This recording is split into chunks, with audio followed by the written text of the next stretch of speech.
Sorry. Can you be caused and uncaused at the same time?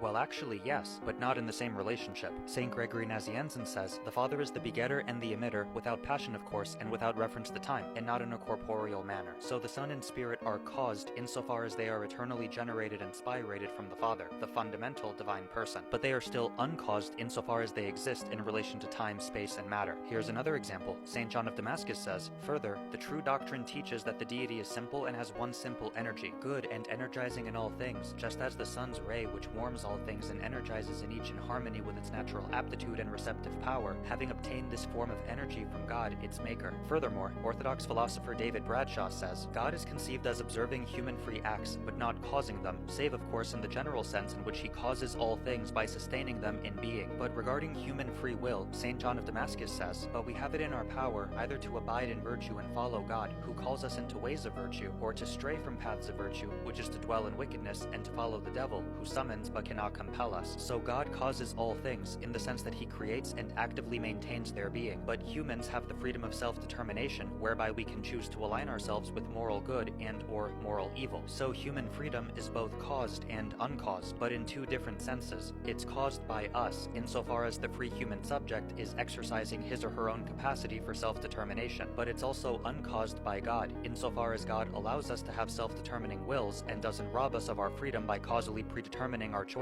God allows secondary causation in human beings, and we can also extend this to you, my demonically inspired fellow. You can be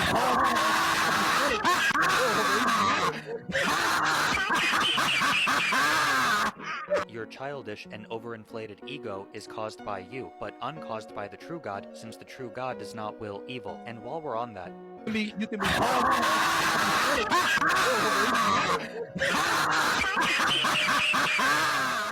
any particular reason why you choose to act like this? Why you choose to project this faux masculinity? Why you choose to hide behind your boy toy who hasn't responded to the 20 plus videos I made refuting his nonsense? Any reason why you copyright struck the debate with God Logic after you told him he could use it? I just want a verbal confirmation you're not going to copyright strike me. No, you're going to go live and it's absolutely fine. What exactly is this whole act for, if not to satisfy your own ego and entertain your followers, most of whom are kids? Or perhaps it's simply because you're a kid yourself, as well as A coward, fearful, egotistical, fragile, soft. You're soft.